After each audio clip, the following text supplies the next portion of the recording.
L'année dernière, je suis rentrée en première année d'études de marine marchande et en fait, j'étais pas du tout croyante. J'étais même limite anti-catho, on peut le dire.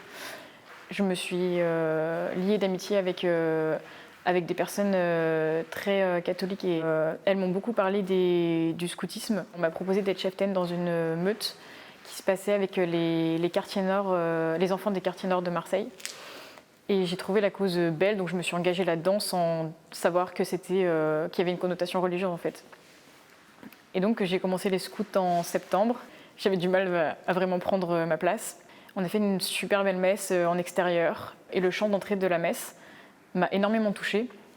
Je ne saurais pas expliquer vraiment pourquoi, mais je me suis sentie bien et je me suis sentie vraiment apaisée. Enfin, quelque chose que j'avais jamais ressenti avant. À chaque fois que j'étais à des messes, à chaque fois que j'avais mes petits louveteaux, je me sentais bien, je me sentais remplie de quelque chose. J'ai fait quelques mois comme ça à me poser des questions et jusqu'à décembre où j'ai eu des soucis familiaux. Et je suis rentrée dans une profonde dépression. J'avais plus rien à quoi me raccrocher. Ça a été très très dur pour moi. Et en fait, la seule chose à laquelle je pouvais me raccrocher, c'était les scouts et c'était ces messes. Au matin du 31 décembre, je me suis levée et je me suis rendu compte que j'avais pas envie d'une grosse soirée avec des potes où on aurait été ivre-mort. Et j'avais vraiment envie de me ressourcer et de me retrouver moi-même.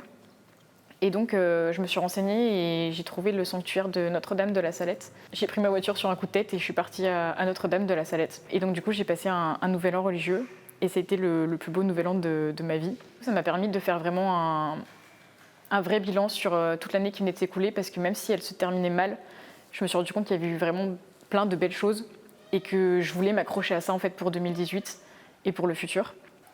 Et à partir de ce nouvel an, j'ai décidé de changer des choses dans ma vie. Par exemple, je voulais vraiment mettre Dieu au milieu de ma vie. Et j'ai rencontré des gens qui m'ont proposé de rentrer dans un groupe de prière. Et donc j'ai dit oui. Et suite à ça, en fait, le groupe de prière m'a proposé d'aller à Paray-le-Monial. On m'a dit, en fait, va là-bas, tu vas rencontrer Jésus. Je me suis dit, bon, allez, si c'est pour rencontrer Jésus, je pense que ça vaut le coup d'y aller.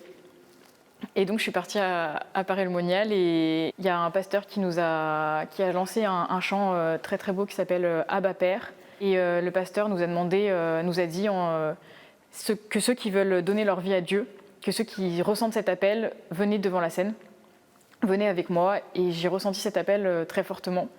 Et donc je me suis mis devant la scène avec tout le monde. Je me suis totalement effondrée en larmes.